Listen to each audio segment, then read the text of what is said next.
Nerdy For, the podcast where I, Amy Brown, ask people what they're nerdy for. Interesting, awesome people. I have a very interesting, awesome person with me. You're so humble right off the get-go. Please welcome to my podcast, Carlette Jennings. Now, I would do a little intro. I'm getting more professional. You are an actor. You are a comedian. You're freaking hilarious. You're also a podcaster for Downton and Abbey. I want to say that right without making a hate crime. Downton Abbey, which is awesome. I've listened to it a bunch of times. It's you and your friends talking about Downton Abbey. I love it. And you are producer of Red Clay. This is a very fancy lineup of power lady things to be doing. I also want to say I call you the closer because no one can follow you on a lineup. Hey! Yeah, the energy you bring to the stage and the amount you murder makes me proud to be a woman, and I do a dance in the back every time. Oh my gosh, that's very cool to hear. I can't say that because I've got to do this like humility thing and be like, oh no, not me.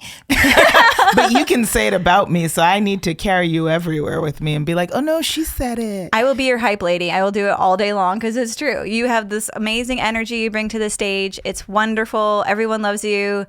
I love you. And this is like, people can't see, but you are very shorter than most people. Not a lot, but you're shorter than I am. And every time I see that you're a little bit shorter than I am, I'm shocked because your energy is so big on stage. I think you're like 5'6", 5'8". I'm 5'3". How tall are you? So I'm 5'1". Do you know what's weird? So everybody says that, and I am always stunned by that because I think of myself like part of my identity is, also your physical makeup. I think of myself as short, and no one ever knows how short I am until they stand next to me. Mm-hmm. And I don't know what I give off, but apparently I give off.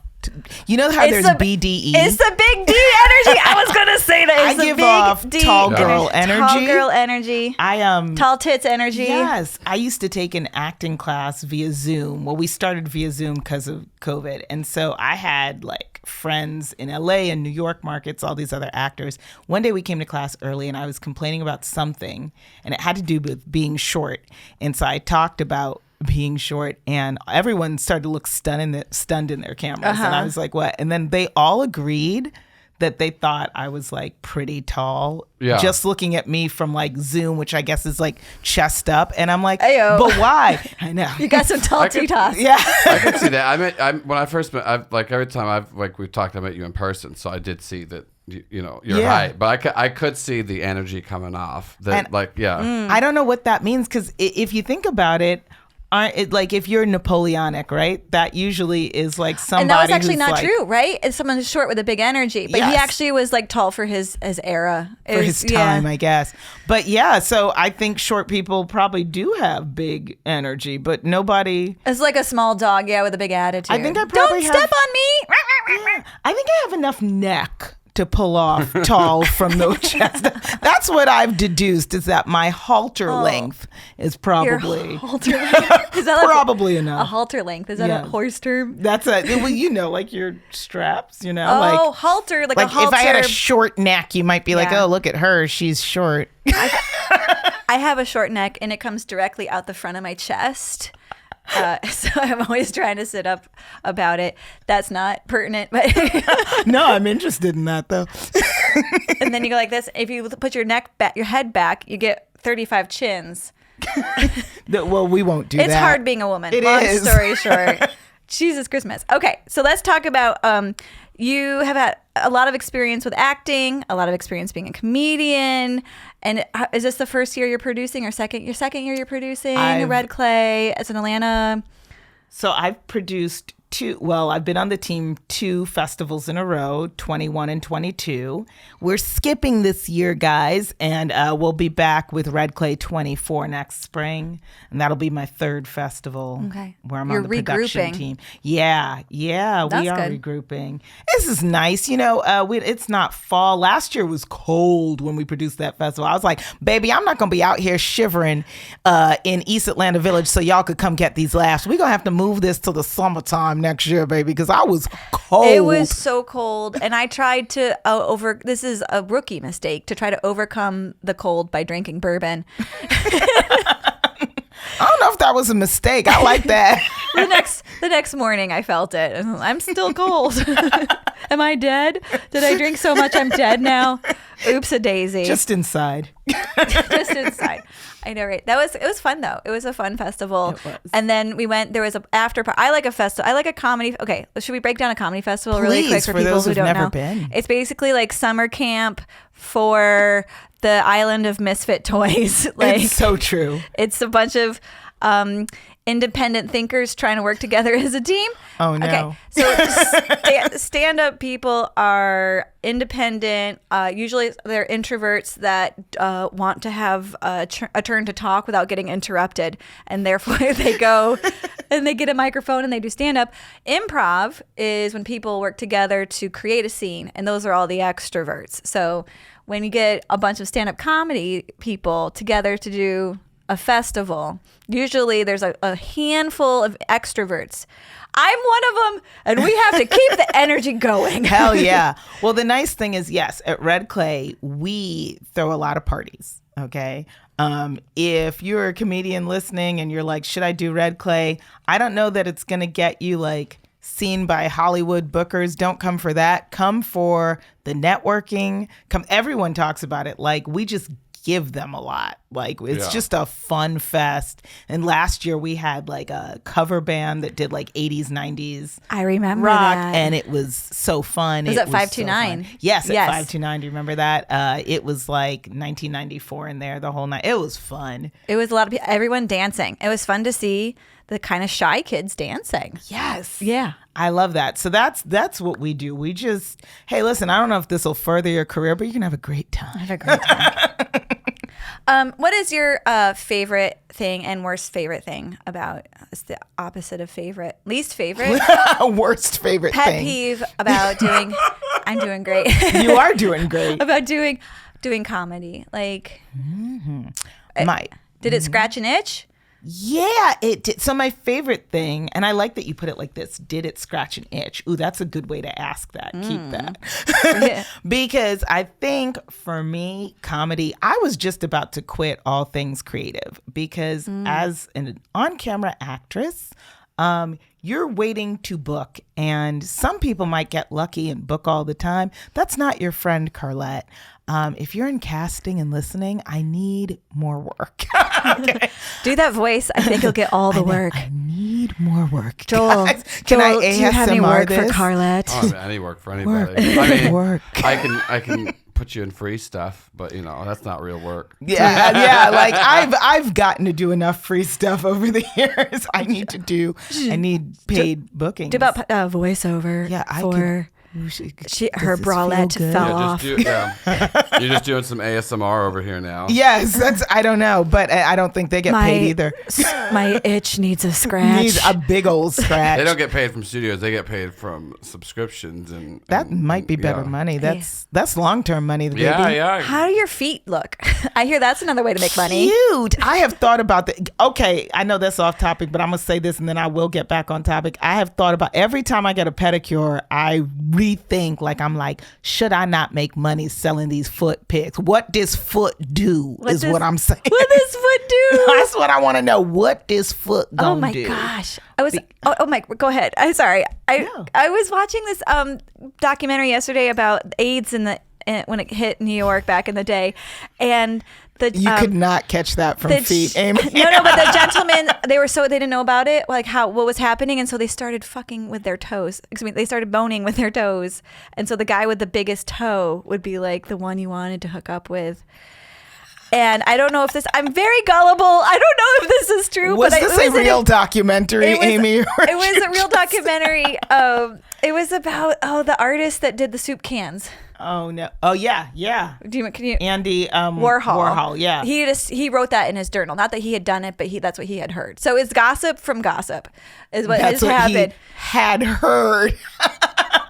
Right? I've never done it, but I've heard that someone was out there. With a toe banging.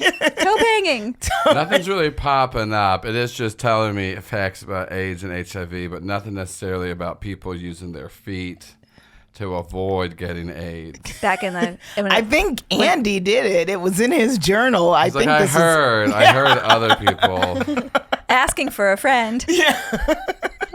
Oh gosh. So anyway, so that's Okay. that's what feet do. That's it turns what, out I that's didn't know what these feet do. That's what these feet do. Do you have flexible toes?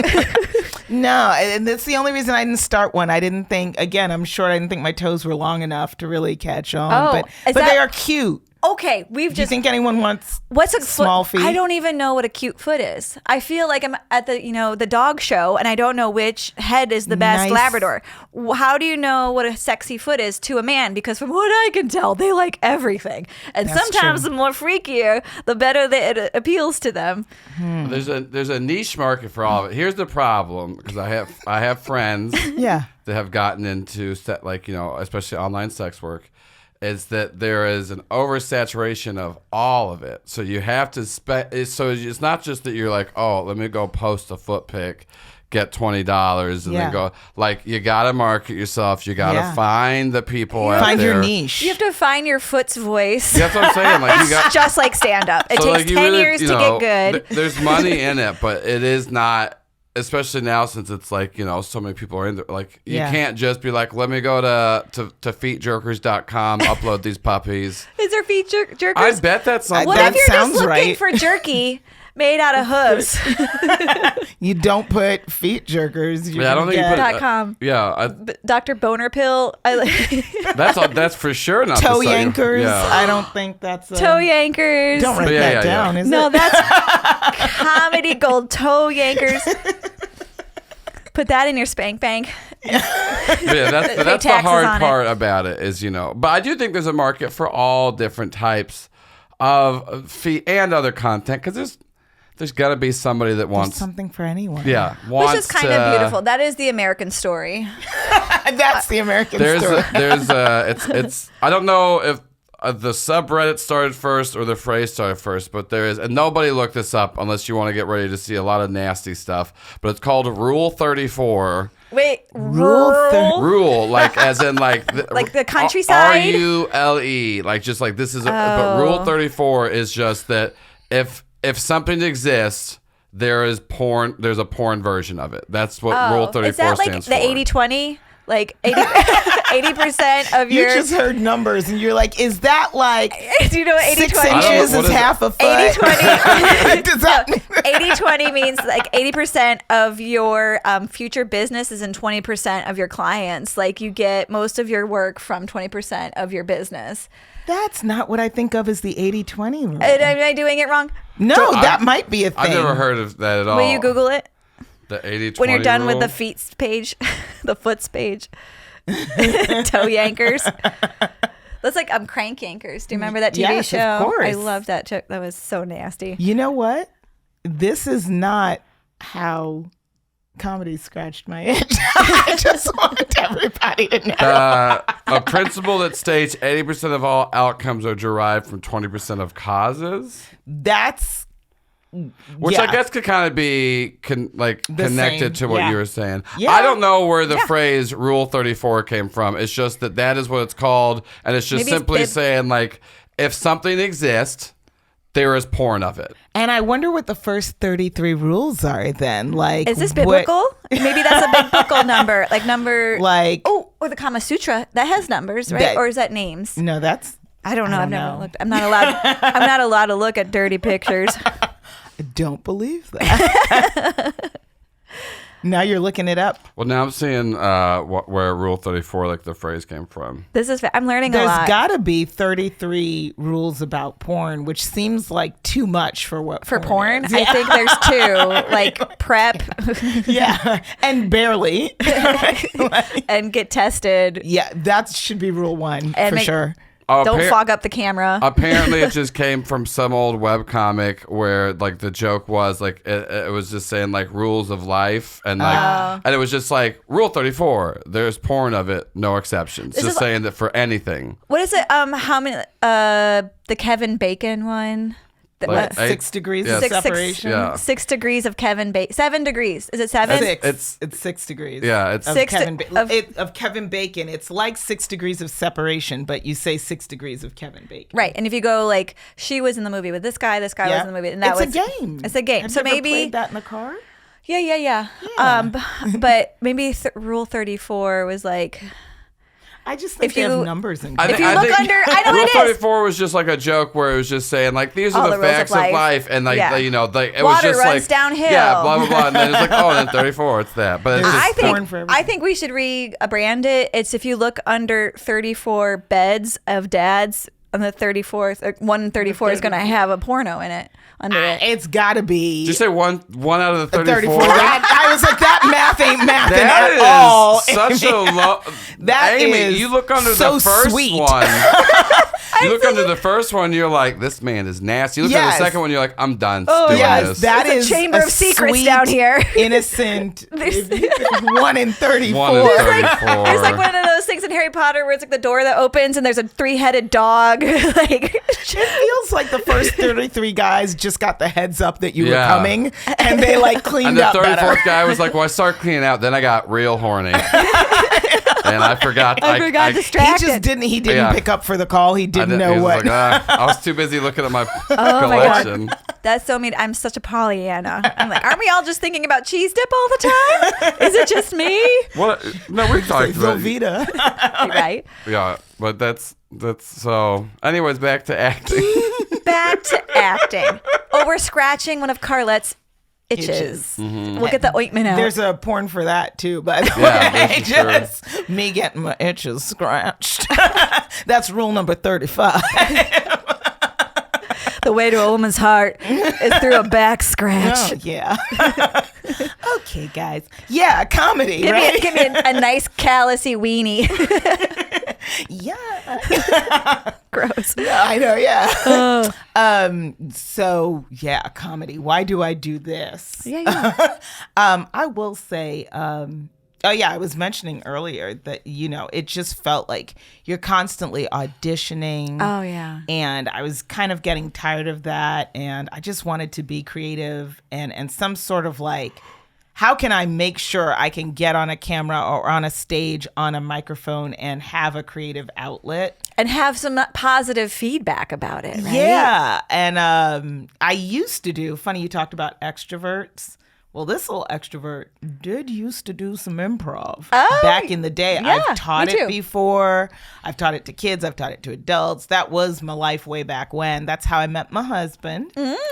And he started in comedy way before I did. And he constantly told me, I think you should try stand-up. And I was constantly like, I need to have other people on a stage. Also, I was like, I don't want to be looking out at an audience and have them just staring back up at me with expectation in their eyes, which is what happens to stand-ups. You know it. If you look out at that audience, they're just sitting there waiting for you.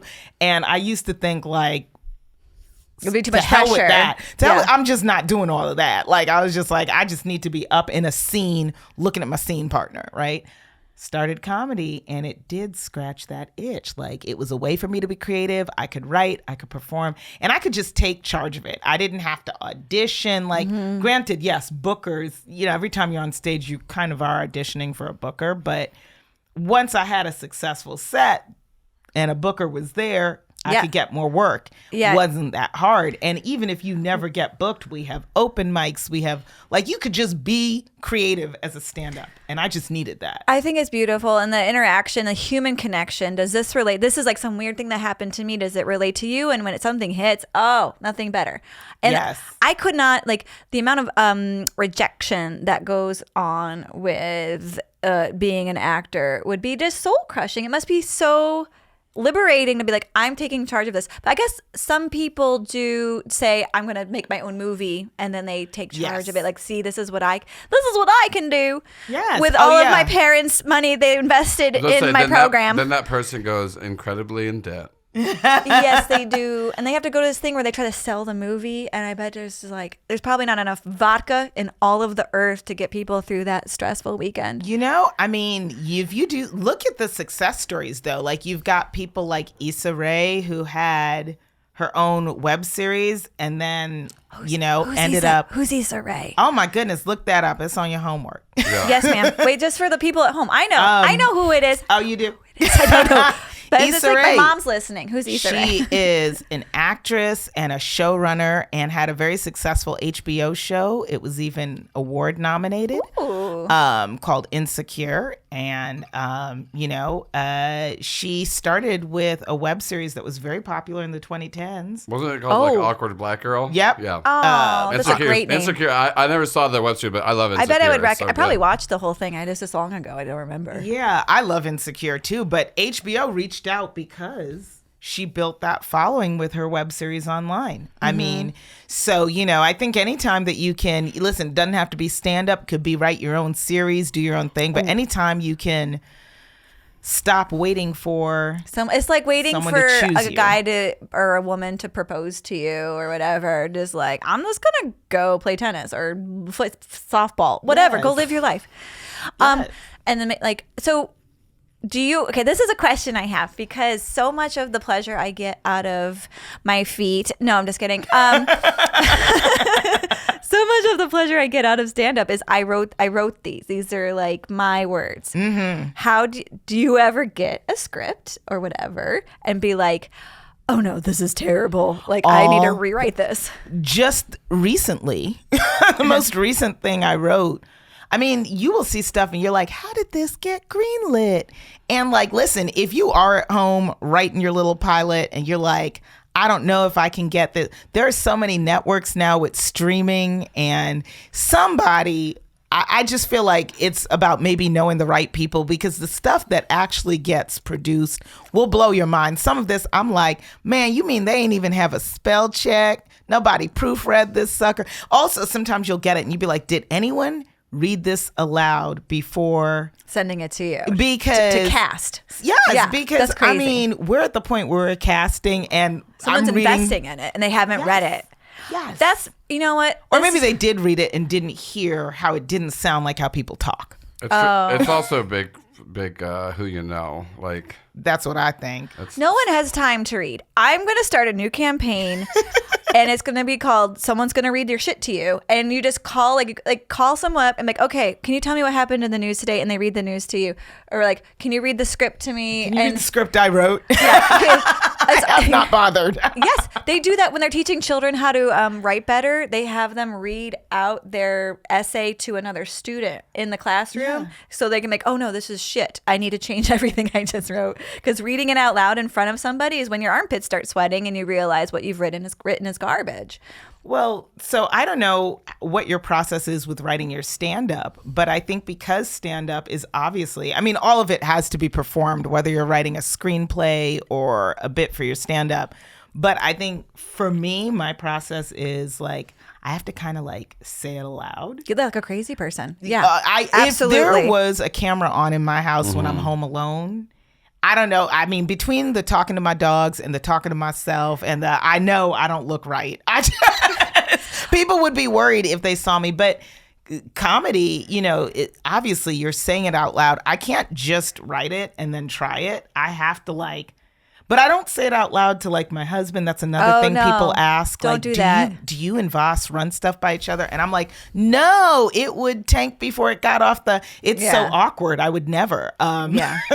I say it aloud to myself though, to make sure it sounds right. And so I can't, imagine how people get scripts made and it doesn't sound like how people really talk. And I'm like, you're not reading this. I think they should all take stand up. And so they know how, practice making words come out of your mouth that sound like words and then write that down.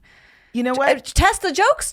I don't want to encourage anyone else to do stand-up, actually. Can you go back and delete everything she just said? The market's a little saturated right now.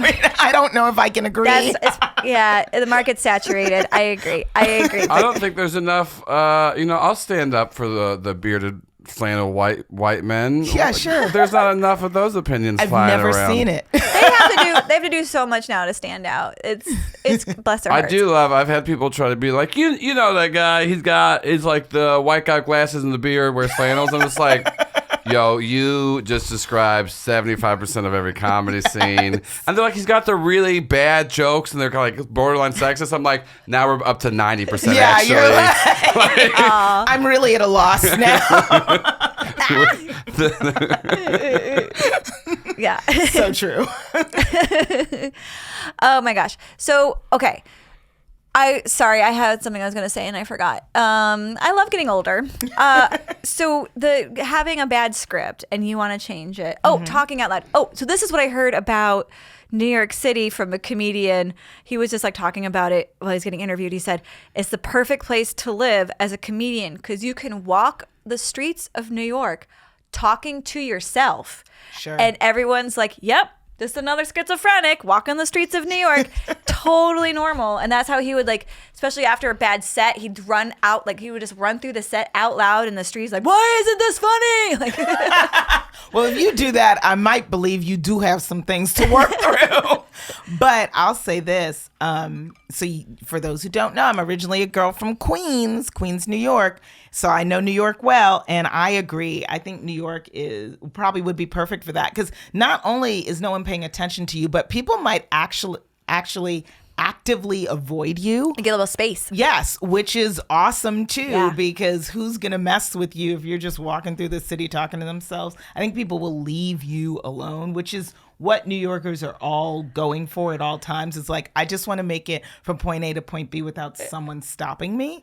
And so I think that's a fantastic idea. Yeah. Feel free to use it. Yeah, right? I think I will next time I go home. We visited my husband's friends in New York and we were on the elevator in their apartment building and some other people got on. I was like, hi. And the New Yorker friend was like, no. Yeah. What are you doing? No talking to the people on the elevator, Amy. I'm like, but why? Do you talk to people on the elevator here? I do. I don't have an elevator at my house, but thank you for thinking I do, I just Joel. mean anywhere. I do in Las Vegas.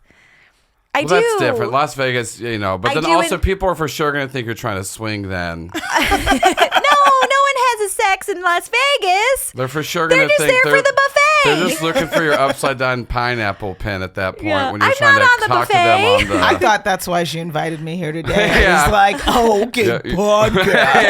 yeah. Certainly, You I walked waxed you for walked this. in, you're starting to take a show off. You're like, oh, microphones. Oh, yeah. Hold on, I got to change gears. That wine dinner, Voss and I got here and started taking our shoes off and unbuttoning cardigans. Let's go. Then we saw dinner being made and we were like, excuse me, I'm so sorry. A swingers dinner party. What would you serve at a swingers dinner party? I don't know. You don't want to get fondue. Too full. No. Oh, God. Oh, that'd be too farty. It already smells like farts. Yeah. The OG fondue has like that blue cheese smell in it. No, you don't want anything that'll rumble the tummy. Rumble the tums. What would be good? Good basic. Just like hydration sticks. Wait, what are you Want to talking keep you about? going. What would you serve at a swingers party for dinner? Oh, just light foods. What's That's light what- foods? yeah.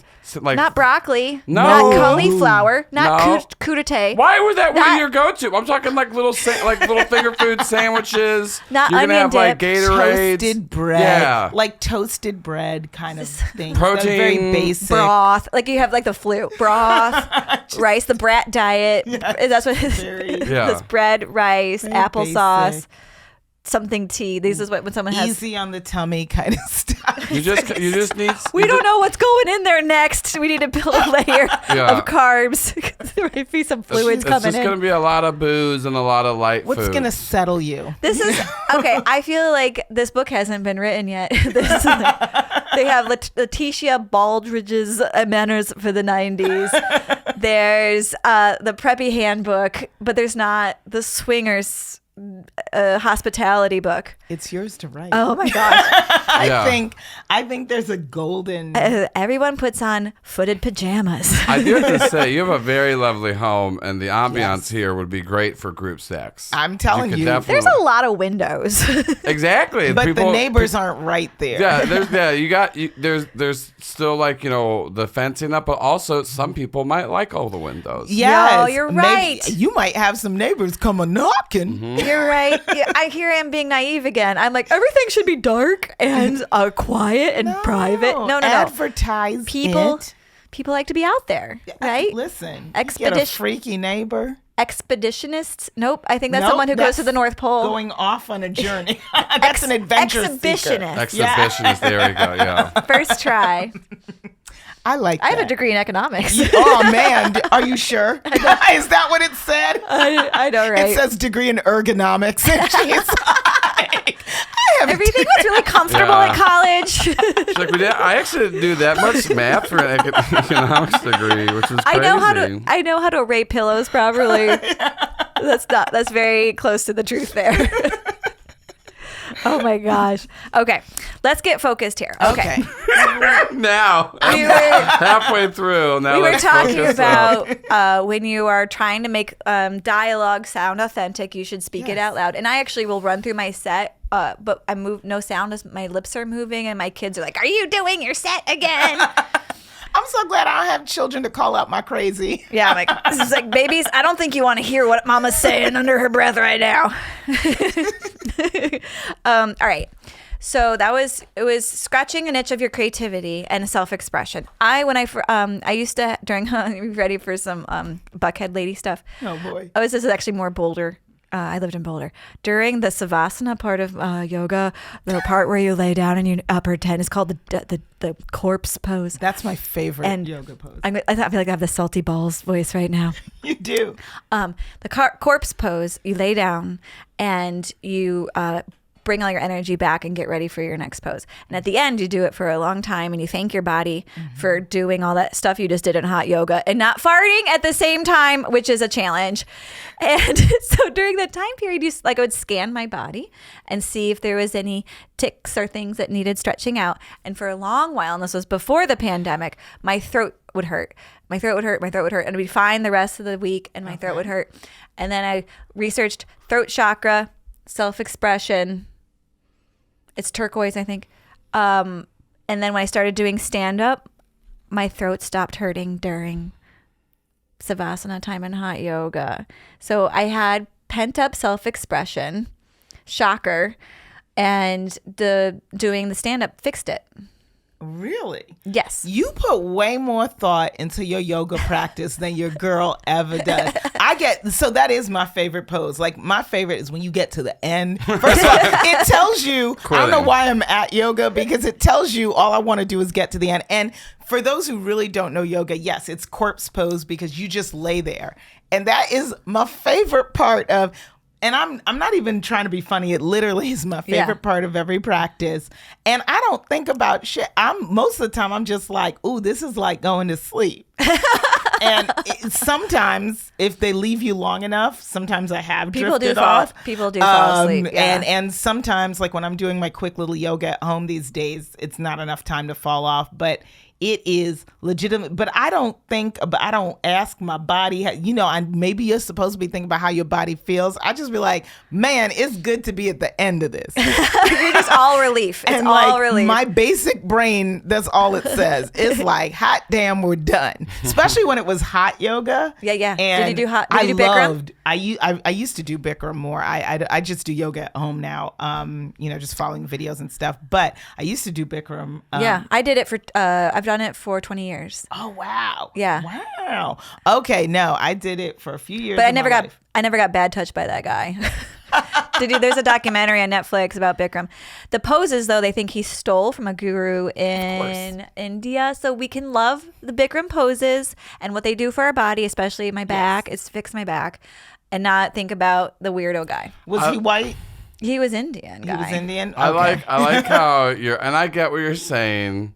But I do like how your justification for not discrediting the yoga poses from this sex predator is that he stole them. So it's actually okay to enjoy these poses. You're like, don't worry, the sexual predator it's not like stole these from somebody who didn't get any money. Right. And then so now it's okay Joel, to do the poses. If Adolf Hitler had these yoga poses and they fixed your back. Amy, I'm gonna make it so sad for you to realize how much of modern technology and medicine came from Nazis doing weird, terrible experiments. A lot of stuff came. Really? Yeah, because they didn't follow all the things of like, let's not do all this, and they're like, hey, we actually.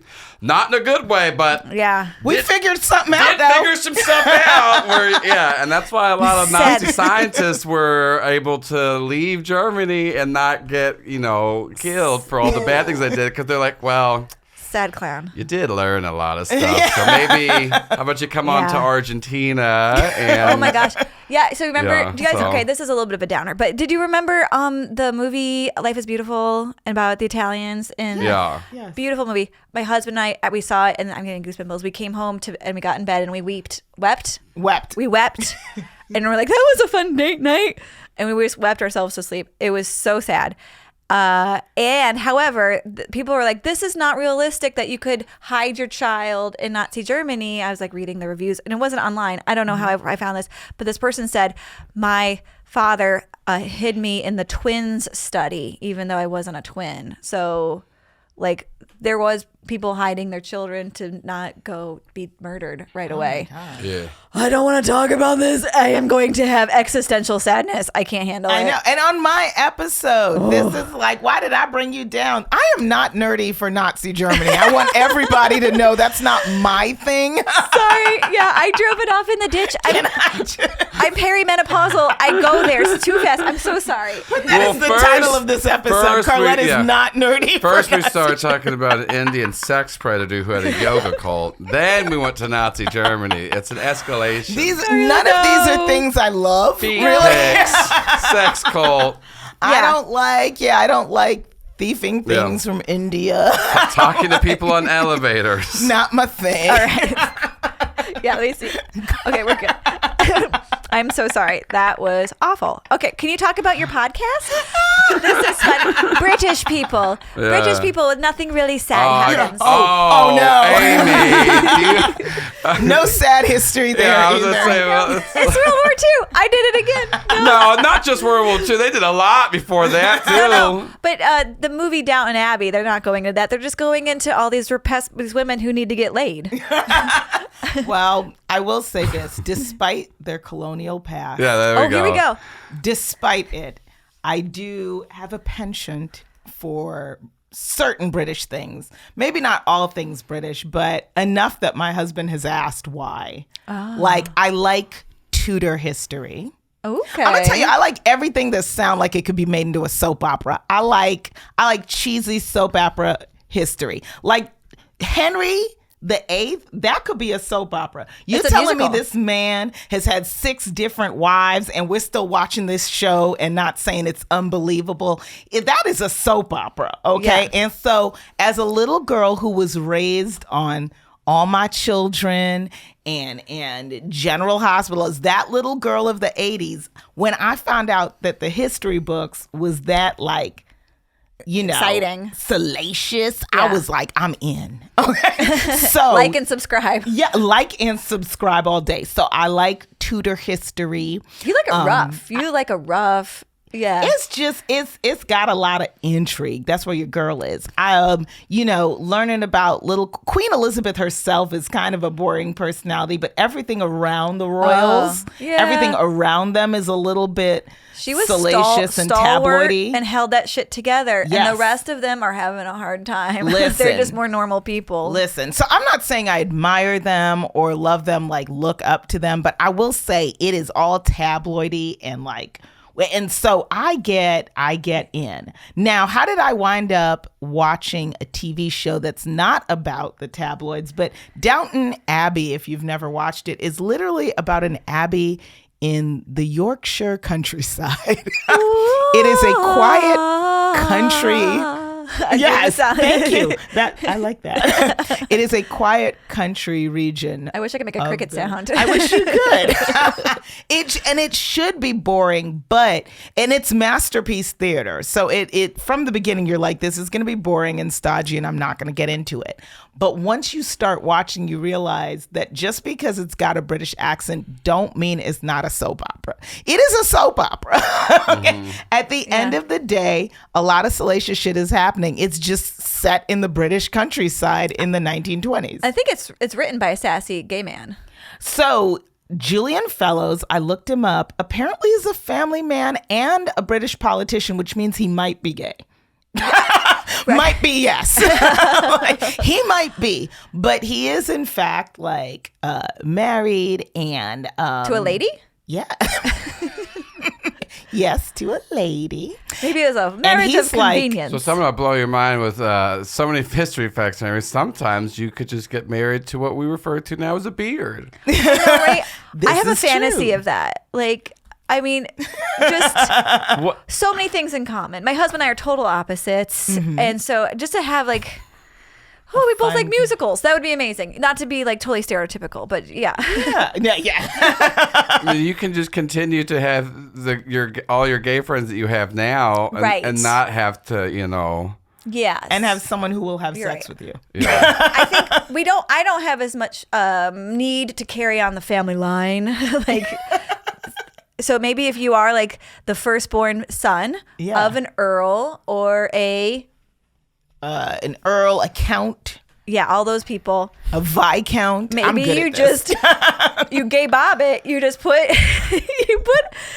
pinch your nose and you get to busy, you get to business, and you make a baby so that you're you can keep the family house and the money and keep going. And the title. You're saying that like they didn't already do this. You're saying like that is what happened. They just would then have like mistresses or whatever. They took one for the team. Yeah, they were just like, all right, we're going to have a kid so my father doesn't kill me because I'm very... a nice, handsome woman. That's what they're called when their faces look a little too angular and too boxy. Also, those days, that's you're marrying for land and money, and like it doesn't matter about all that. Half the time they were marrying like distant cousins or not so distant to keep money in the family. Yeah, those are my two favorite words put together: money and family. Hey, I didn't know what you were going to say. I was just like, where are we?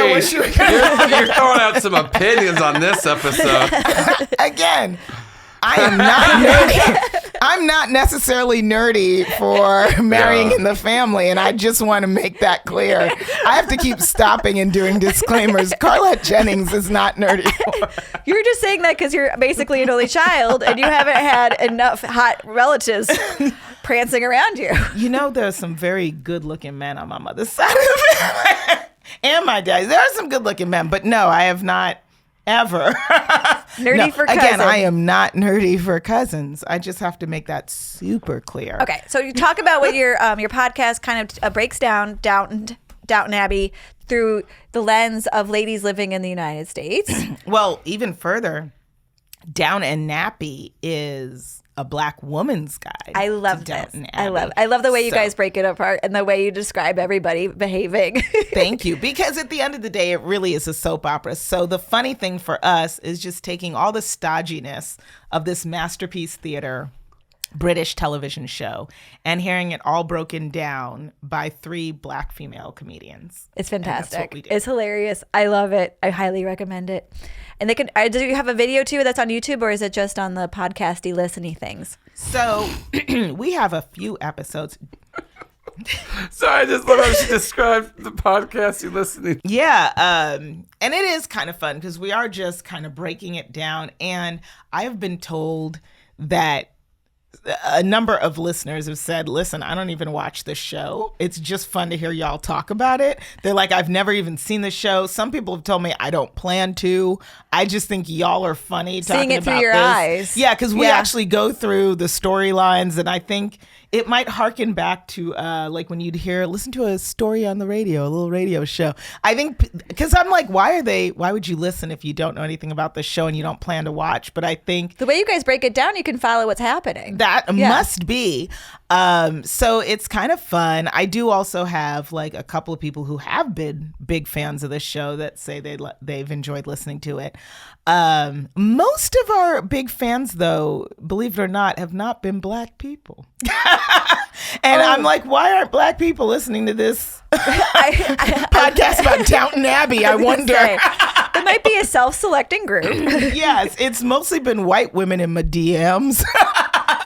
Going, this has been a lot of fun. And I'm like, really? Because we use the N-word a lot. Should we stop? Should we just stop that? As long as they're not saying that to you in your DMs, you're Listen, good. Exactly. That's funny. It's worked for 1,000,001 rappers. I'm like, it doesn't, I don't have to stop. Okay. So that's what we do. And I will say, one thing I am nerdy for is rewatching television. So people tell me this a lot. And one of my best friends is like a CEO. She's a fancy lady. And she's like, it's just soothing. My life is so stressful. And I can put it on the background while I'm like doing emails. Yes. My husband often asks me, are you watching this again? Because he'll come home from work. I usually have to do it when he's not around. It's like my little secret thing. Not so secret, but it's... Do you need me to call your husband? You're allowed to watch reruns. In front of him. I shouldn't say secret, but I don't want him to bother me. So I wait till he's not home and I put on something I've seen a million times. And I don't always sit and watch it. Sometimes I'm doing stuff. Sometimes it's just background noise. But he always comes in the house and is like, how many times with name the show?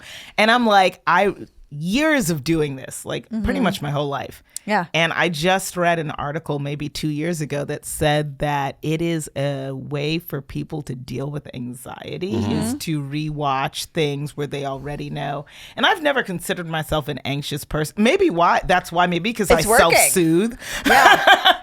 But yeah, maybe I'm just good at knowing what I need to do but I have always gone to sleep watching. Like back in college I went to school in the good old VCR days, folks. I would pop a VCR tape VHS tape. Thank you. You're right. VHS tape into the VCR. In old-fashioned times, we had tapes. We had a lot of letters back in the day, kids. Yes, I'd pop a tape in and I would just go to sleep with it on. And it was always soothing for me. So I love to rewatch a TV show or a movie that I have seen. And if I really enjoyed it the first time, the more I watch it, the more I enjoy it. And then I don't know, it starts to feel like you know the characters and you're like, by the time I get to the end of a TV show, I'm like, man, I wish I knew what they were doing now. And I'm like, they are not people. Well, I think this harkens back that we are herd animals and now we have isolated ourselves in houses. We're not supposed to live like this. We're supposed to live like in a pile all together. And so like just having characters in your mind, and then if the characters dies, you're going to mourn them like real people because you've made a path in your neurons. You made this path, like this is a person, this is their life. And when they're missing, your brain is not going to know what's happening and it's going to mourn it. There's some truth to that. My husband, I just got him to watch season 3 of Downton Abbey with me, and he does not typically watch that show. How many blowjobs did it take to get your husband to watch Downton Abbey? You still have to give blowjobs? Oh no, am I in the wrong market? No. Why'd I get married if I still have to do no? So I got him watching season 3 with me, and a character dies, and he wrote my 2 co-hosts of the show, Jasmine Waters and Brittany Dent, and they read it aloud on our next episode because Voss wrote them a text and was like, my wife never cries for anything.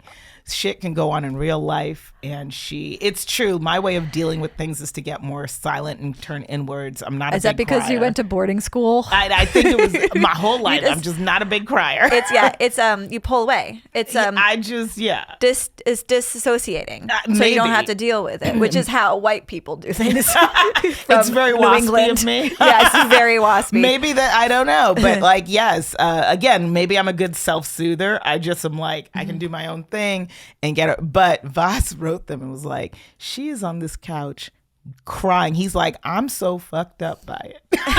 By seeing my wife cry, because he goes, I've known her for 15 years, and this is maybe the 4th time I've seen her break down. And he goes, but she's seen this show like 20 times. It's she not knew like it was coming. She did. It didn't. And that's the thing. The first time I watch it, I probably won't cry because I'm like, I don't know, damn. But by the time I watch it 20 times, I'm like, I know that bitch. I was there when she was born. Oh my God. Because it's become your comfort show so much, and so you have a lot more of a connection to it. That's really sweet. But also could be like you could be crying for her, or you could be crying for all of the times you didn't cry in your real life, and you attach it to this loss. Man, you therapist, you. Yeah, this is why you can't watch sad things on the airplane, because if you cry too much, they worry about you. Not to change it. I watched Charlotte's Web with my son on an airplane. I was holding it together. You didn't know what was coming? I was doing the quiet cry, just the tears coming down. And a flight attendant walked by and she just tapped like, I got you, girl. Tapped my shoulder. And I was like, okay. And then I looked at my son and he was, I don't know, like 7, full crying. And then after the movie was over, I was like, "You want to go to the bathroom?" He's like, "Uh-huh." We go into the tiny little stinky pea pot of an airplane bathroom. We get in there, we hug, and we cry together. You have a full moment. A full moment in the bathroom. Like, "Are you okay? We're gonna be okay." What year and then I slapped him across the face and said, "Men don't cry. Get it together, you little bitch." Yeah. Did he slap you back? Because you was crying he slapped too. me back, and he's like, "You listen up." Just the two of you slapping the shit out of each other so you can finish this flight. Yeah, and get our lives together. I mean, you're too young to have a vodka and tonic, but this is what we usually do now. It was this sitting in first class of coach. We're coach. Oh, man, you really can't do that in coach. Yeah. You can't have a free range of emotions like that when you're sitting on top of other people. Right, yeah. Yeah. Luckily, it was like we had took up the whole aisle with my younger son who was like not really paying attention. Yeah. But yeah, you gotta be careful what you watch, where you watch it. And I'm glad that you have emotions because that's, a red flag. Somewhere down deep, but for a while my husband would ask, like, what is wrong with you? Because and it's true, sometimes when we're watching things the first time, he would be like and look over and I'd be like, bro, are you crying? I'm chilling. I could watch it again. I'm cool. And I think that's why he couldn't deal with, because he's like, what? For fuck's sake, you've seen this so many times. You knew it was coming. Yes. He's like, why are you crying now? And I was like, oh, no, dog. Yeah. Yes. Maybe it's creating a safe space around it too. Like, you've gotten over it before. And so part of your brain is like, it's okay to allow her to feel this because we know we'll get through it because it's the 17th time we've watched Maybe it. that's it. My brain might be like Protecting you. Yeah. So I'm really good at self-soothing. I'm a self-soothing baby. I keep thinking about resilience and how people get through tragedy. Yeah. Because that's what my anxiety likes to do. And I think about like when humans throughout history, life is tragedy, and it's probably like maybe a little bit less now. Like survival rates are better for children, etc. And so we're made for we are engineered for tragedy. Oh yeah. Which I don't like saying out loud because it makes me feel like I'm jinxing myself. Yeah. So what the brain does around it is pull away, keep going, keep hunter-gathering, survival. But I think it, like in our modern times when we have space and time to think a lot about things is when it bubbles up and we have to process it or develop a drinking problem. Dealer's choice. Well, it's funny you say that because Maslow's hierarchy of needs. Please tell me, because I actually don't know what it is. Can you explain it? Like I'm a baby? It's this pyramid right, of your needs. And at the base of it are the things you actually need at like a physiological level. Air, water, boners. Food. Do you need a boner like you? Okay. I was like, It's one of the food groups. Yeah. What science books is your husband bringing home? Maybe mine are different. Is your husband really a scientist? Because so far you've not said anything scientific. It's a different kind of science. So funny. It was laminated. They put it on the wall. You need boner. Yeah, so that's at the base of the pyramid. And as you keep getting, like from the physiological needs, as you get your needs met, there are other needs, but they're not the most basic. So at the top of the pyramid is like self-actualization. It's the needs that are really addressing more emotional needs, more... more, that makes a lot of sense. Right. That we have more time now to self-actualize and self-express. I think that's why we are more than ever probably more anxious about those kinds of things, because particularly in this time and in this place, so I'm thinking Americans, right, of this time, not all, I know that, don't cancel me, but many of us are getting basic needs met. Even those of us who consider ourselves broke, we probably... people I know still have food, shelter, clothing, right? So you start the needs change. And so I think, we are not stressing over like where to find the next Blueberry. 500 calories, right? Yeah. That's the hunter gathering, and that's not really the problem. Everyone has scurvy, and we need to go find a blueberry. Yeah, that's not the basic needs of being met. So now you start thinking of all the other needs you have, and I think it's really easy to lose yourself in that cycle of needs now, because when everything else is okay, now you're thinking like, am I fulfilled as a person? You think if these were, you think in cavemen times they asked that freaking question? Go out and club something and bring it back home. Right. Like the guy's name's like Flurg. He's like, am I trending? And you know what I mean? There is no self-fulfillment for that guy. There's like, am I going to see tomorrow? Most people here die at 28. You know what I mean? Yeah. So very different. Does the scratch look bad to you? Yeah. I think it's tetanus. Right. Very different. Again, I'm a downer. This is no. It's all of life. It's all of life. You didn't bring up Nazi Germany, so I didn't bring it up. Right. Okay. We have to fast here. This will be fun. Now we need to talk about. We got to find out what kind of nerd you are. Carlette. I think we found out. She's a nerd for genocide. Again, that's not my thing. So, if anyone has any nerd questions, please send them to me so we can add some more to the hopper. Have you ever done magic? Wow, we just went right to nerd shit. Yeah. Huh? Have you ever done magic or dated a magic person? Oh man, I'm pleased. So no, but I married someone who played Magic the card game when he was a kid. I'll allow it. That's. Have you ever been to like Dragon Con, Comic Con? I've never done any of the cons. I would be willing though. Okay. I'm nerdy enough to go, but not nerdy enough to say that I'm con curious, but not nerdy enough to have made it like a costume and gone. Well, meaning I've never made it a point to go. Like it's never been something I had to do, but I would. Okay. And then would you go sober? I would prefer not to. I might go sober, but I'd like to leave not sober. Like I don't want to be sober the whole time I'm at a con. You'll definitely do that. I don't want to spend the whole time sober. That seems to me not the way to do it. Have you ever ridden a unicycle? No, I have very poor coordination. Do you ever play an instrument? Have I played an instrument? I've never learned to play an instrument. Okay. I have banged on things, though. I've banged on things. Jesus. Oh, my God. Okay. Do you know all the words to a musical?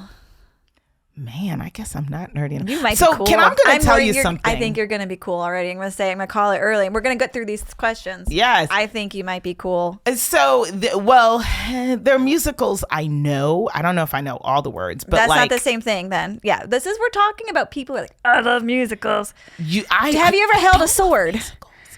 I have held someone. That sounds awful. I have held someone's sword. I didn't say shaft. I have picked up a sword. Yes. Was it only because at the fencing department at your school you went to? I was cooler than that. Oh snap! Okay, I got to write this down. Are fencing people nerds? No, I love fencing. That's so cool. And then I saw Wednesday, and she was fencing. Yeah, but like Wednesday Addams was so cute fencing. But she was, but have you seen people fencing in real life? Because I have never. No, you have not seen. I mean, like I know people do, but I have never gone to like a fencing competition. If that's what we're asking. I didn't know because I know you went to a fancy high school. I didn't know if fencing was there. I went to a fancy high school. They probably did have fencing. I never went. You never went. Did you go to like a squash tournament? Rowing? So all these things existed. Yachting? So, okay, we didn't have yachting. We had rowing.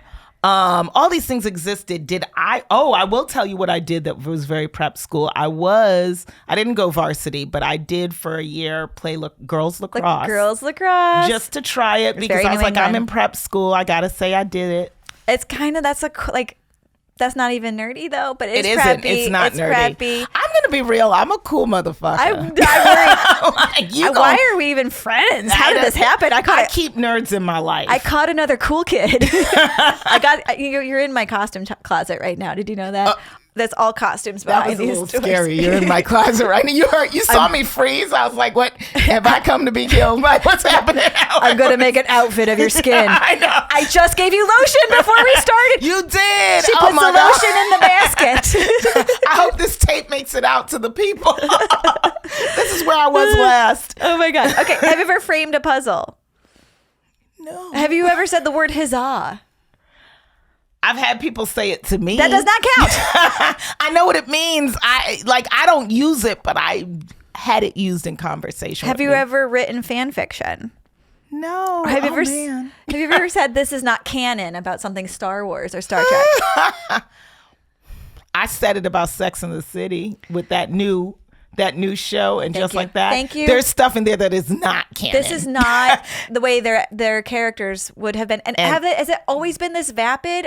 That was the Bible when it first came out for me, and now I'm like, these women are so vapid. It just, it's gone down the toilet. So I have said it about things, maybe not Star Wars. Okay, I'm on board with you with the Sex and the City. You. Yeah, thank you. Have you ever brewed your own mead?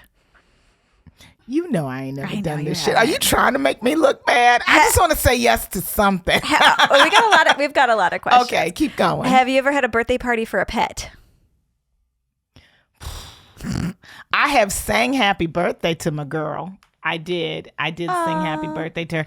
And did I give her a little hat? I might have on her first birthday, but I never. Was it a cat or a dog? What's your little girl? Dog. So I've had 2 dogs and a cat, but I will say I've never thrown a party. Have you made a costume for them? Handmade, sewing? Okay. No. Okay. We are getting to be a certain age, you and I. Have you gotten into bird watching yet? Oh, yes. Put me down for something. Yes. It started in 2020. Do you have the app? Do you have the app where you take a picture and you collect them all like Pokemons? Do you have to pay for it? Because if it's free, I'll do it. I think it's free. Yeah. I will do that. But yeah, we get a lot of birds in the spring, and I didn't know that. Do you have a bird feeder? 2020. Do you have binoculars by the back window? Do you have a laminated thing that shows you all the birds? Amy, I could just look at my nests, okay? the way they do around my home, I can see my nests. They don't all go to the high trees. I've watched some cardinals, some robins. And you know what? When you hit 40, you do start to be like, look at them birds. And now I look for them. I look for them every year now. I was like, have they always been doing this in my yard? But it took being home in 2020. And the age, too. And it just happened to coincide with me hitting my 40s. And I was home, and I'd go outside with my mug of tea. And I was like, look at these birds just mating in my... And now, I know all the birds that come around. I have a friend who actually studied that. She's a scientist and studied birds as part of her work. Do you ever come over and you can be like, she's all the way in Cali, but I call her and I send her photos and I'm like, talk to me about what these birds are doing. And I've learned a lot. And there is something that happens at this age where you are like, man, birds. That's where it's at. It's real. I feel like it's because we're getting older. We only have so many more years left on this earth. Let's look around and appreciate it. It's real. I'll be looking at butterflies now too. Birds and butterflies are my shit. Oh my gosh. And then have you seen a hummingbird recently? Love them. Oh my God. They're a bunch. That'll make your week. They come to one specific window at my house for whatever reason. That's their window. I don't know what's growing below it that they love or whatever, but I see them at the same. I love the hummingbird. Let me tell you, we could be nerdy for that stuff all day long. The nature around my house, I have suddenly stopped to smell the literal roses, y'all. Oh, it's beautiful. Literally. I feel like there's levels to aging. There's you start small with birds, and then eventually you find yourself living in a cabin alone in the woods with your dogs, and that's that's a phase of life. That's gonna be my phase. I think when I'm 65, 70, I'm alone in the woods with my dogs. Why wait? Let's go today. I want to go see the world first, though. I want to go see the people part. And then you're tired of people and I'm just going to be in nature and watch the deer bone. Do you like Jeopardy? Yes. Okay. Yes. It's more my husband's thing, but I have joined him. We watch it pretty much anytime we're both home on a weeknight. Oh, if it's that's your jam. Time, that's our thing. Is that your foreplay? Hey. A little bit. Is he good at it? Because when my husband answers questions right, or does anything involving my computer that fixes it, I'm like, Can I tell you a little story? Tell me a story. Mother was saying something the other day, and she was like, we were talking about my husband, and it came up that she thought he was smart. And I don't get jealous of much, even though I'm her only child. She could love anybody more than me. I don't care. But I can't have you think he's smarter than me. So I was like, Mommy, you're not saying he's smarter than me. And my mother was like, I think so, yes. And I was like, what makes you think that man is smarter than me? Because ain't no way Voss is smarter than me. I'm going to say his name. Okay? Ain't no way Voss Sanchez is smarter than me. And my mother was like, I watched him play Jeopardy one time, and he was answering all kind of questions I didn't know the answer. And I think he's smarter than you. And she was serious. She was like 100%.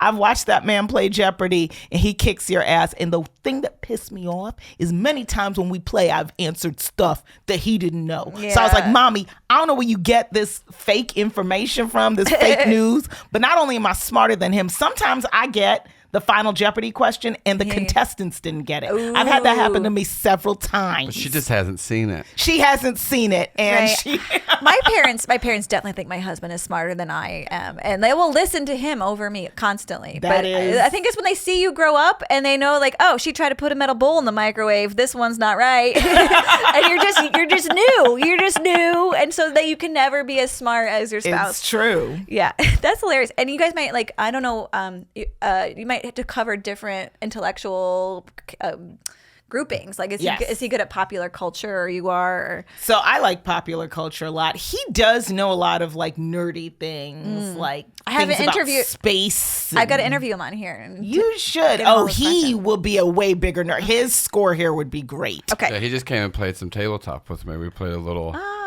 Star Trek style game. See, that is him. Big nerd. Big nerd. Okay, we're going to continue to find out what kind of nerd you are. Yes. Do you get excited about school supplies?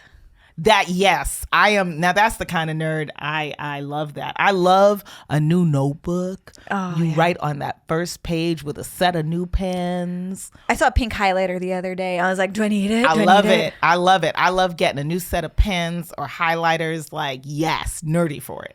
I said it today. You can solve all the world's problems with some cardstock. Oh, man. And a good pen. All right. Oh, true. Have you ever been to camp, band camp, Bible camp? Riding camp, I was space not a camp girl. Me neither. True. Is that true? Yeah, I've never been to camp. And I would have loved it. Oh, I don't think you've done this. You've never LARPed or cosplay. Now, during lockdown, again, but all things are through my husband. I'm never the reason for this. I'm never the reason this is happening. But he got me playing a weekly role-playing game online. That's hot. Wait, I think I'm mixing up with the role-playing thing. Get your mind out the gut. You are the dirtiest. I'm just trying to understand our culture. First of all, if it was that kind of role-playing, I would like to say I didn't wait till lockdown to explore that fun. That's true. But yes, once 2020 hit and you couldn't see your friend's butt for Zoom, we would get together via Zoom with friends, and we like Dungeons and Dragons or Magic something. We didn't do D&D, but we did a role play. This is a good one. It's called Monsters of the Week. Do you know that one? Yeah, that's the one. I run that on my podcast, Oddity Roadshow. I love Monsters of the Week. That is a really good one. Okay, cool. Okay, do you have a pair of fairy wings? No. Do you have a cape? Why did I have to think about it? No. No cape. But I did stop to ponder, didn't I? Have you ever been to a Rush concert? No. Like Neil Peart Rush? Like the people, I don't know what the guy's name. It's the one that's out of Canada. And I think we're talking about the same. No, I have not been to a Rush concert. But you have been to a Hootie and a Blowfish concert. Never. Wait, what's the joke one that you did? Oh. Toad so I went Sprocket? it was Bare Naked Ladies, Gin Blossoms, and I think Toad the Wet Sprocket. Yes. Okay. I memorized it wrong. That's a good bit you have. Yeah. All right. Have you ever scuba dived? No. This is getting rough. Okay. Have you ever been stuffed in a locker? God, no. I will say this. I might be sounding like too much of a cool kid, but can I tell you something about me? You can, because it's not looking good for you right now. Even in high school, yes, I was a cool kid. But I'm going to tell you what kind. I was a clique jumper, meaning like I was always the cool kid who went to the nerd tables and talked to them. And that either makes me sound like an asshole that I think that much of myself. You graced them with your presence. But I did. I was always like, I liked knowing everybody. And so I always had nerds in my periphery. I was a benevolent cool kid with my popularity. I never was the a-hole about it. I was like, dude, talk to me about it. Because I saw the bigger picture. I was like, I might need help with something one day, and those nerd kids are going to help me out. And so I was always like, let's buddy up. You're just too naturally charismatic and charming to become like fully nerdy. Like, I don't think she wants to do the work either. Like, she'll enjoy it, the energy coming off of her nerdy husband. She doesn't have to do the work. She's like, hey, listen. Y'all little dweebs, you come and tell me about this game. I'm going to play it. Don't worry, I'm still going to go get laid and have a good time at this party. But beforehand, I'll come over and hang out. So the running joke between my husband and I is that this is going to sound awful, but it is just a joke between us, right? But anytime he talks about anything nerdy that he did, like in high school, like playing Magic the Gathering, I always go, and he'll be like, did you? I always go, no, I had a boyfriend. Because tis true, I dated a lot in high school. So whenever he says it, I'm like, ooh, no, I used to make out. I wasn't a virgin. Sorry you were lonely. But then I don't want to make him sound bad, but then the flip is that they make up for it when they get out of school and they find their people. It's game on. Yes. So the flip side is that like he'll like tease me and about being a little slutty in high school. You go. That's his way. If I'm calling him a nerd, if you're like get the slut shame a bit. If you get the Jeopardy joke wrong, he's like, well, you're too busy with a dick in your mouth to learn that in school? Did you have a camera in my house? Because I think he said that to me last night. And sometimes, quite frankly, the answer is yes. You're like, actually, yeah. What do you want to come back for that? He's like, no, actually. Oh my gosh. This has been so much fun. I'm so sorry. You are not a nerd. I know, Carlette. So there are look how upset she is. I know. A couple of things I want to run through before we go. Okay. Yes. Okay. Even before my husband and I got together seriously, and this is why I think he stuck around one time in our early stay over at my house days, like when I had my own apartment.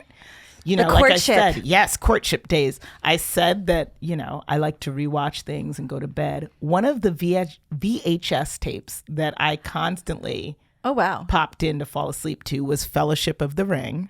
Oh, I was very nerdy for that trilogy. Yeah. Didn't love the Hobbit movies as much. I'll allow they were it. bad. Thank you. But that first trilogy, I was deep in. I love a Harry Potter movie. I love it. There are certain. Did you read the books? Did you read Harry Potter? I read the first 4 books. Do you have a wand? I don't have a wand, but I do own the first 4 books. Carlette. And when I went to England last year, I went to the street upon which Diagon Alley is and guess based. What? There's a little store right there where you buy the wand so you can come home and nerd out. This is true. I could find a stick in my backyard and play Harry Potter anytime I want to. So there is a bit of a nerd in me. Okay. Yes. So there a little bit. It's like just like that, a story. again, boys liked me in my formative years. So did you get into Disney? Did I get out? Okay, I'm not like some of these Disney. I'm not a Disney girl. Like I have friends who are Disney women. When it first came out, when Little Mermaid first came out, and it was that movie got me. Because we were young. Yes, we loved it. Okay. Oh, I loved the Little Mermaid. I know it by heart. In the last 5 seconds, you have pulled yourself to safety. I'm a salesman, if nothing else. You are a storybook nerd. Thank you. There's a little bit of a nerd inside all of us. Have you ever dressed as like a super femme princess or anything for Halloween back in the day? We were doing so well. And not like now, but when you were little. A super femme princess. No, I would choose I chose dark things. Like one year, I don't think my mom knew how inappropriate this was. Are you secretly goth? Are you goth? No, I'm not. But I don't know if my mom knew how inappropriate this was. But when I was like 8 or 9, I said I was going to be Elvira. Okay, yeah. And she was very sex positive Yes. and like had the big boobs. But I think my mom just thought, oh, witch, fun. We'll do that. And she got me an Elvira wig and a dress. And I was in like 3rd grade. I think even I thought she's just a cool witch. But looking at it, I've looked at it as an adult and I'm like, oh no, she was a little porny. Yeah. Very porny. Maybe. And recently fully came out about having like a long-term like live-in like life partner and wife. Like, Yes, yeah. she did. She Yeah. did. Yeah. Elvira's great. She had power though. She was tall and she commanded power. And maybe Yes. part of you is like Maybe I think young I you. was like into that, Yeah. but yeah, my mom should have put Okay. a stop to that. right. Okay. I do want to say though, with the lacrosse and the Sex in the City background, Yeah, those are not nerdy. those are not nerdy. Yeah, but it's okay. Guys, you I can still be tried. my friend. I want to be your friend. Yay. I love you. Mwah. Yay! Thank you for coming to my costume chamber. This has been fun. I can't Please wait to stop peel you. making it sound so scary. Let's get the potato peelers. I've seen Get Out one too many times. I haven't seen that. Is it I'm sad? nerdy for slasher films. Does that count? Yeah, it does. Yeah, that's Also, your Amy, you should Elvira for sure energy. see Get Out and then realize, you know, this is That definitely the this area that is- shit would take up. Yeah, this is bad. This whole setup is not okay. I know, right?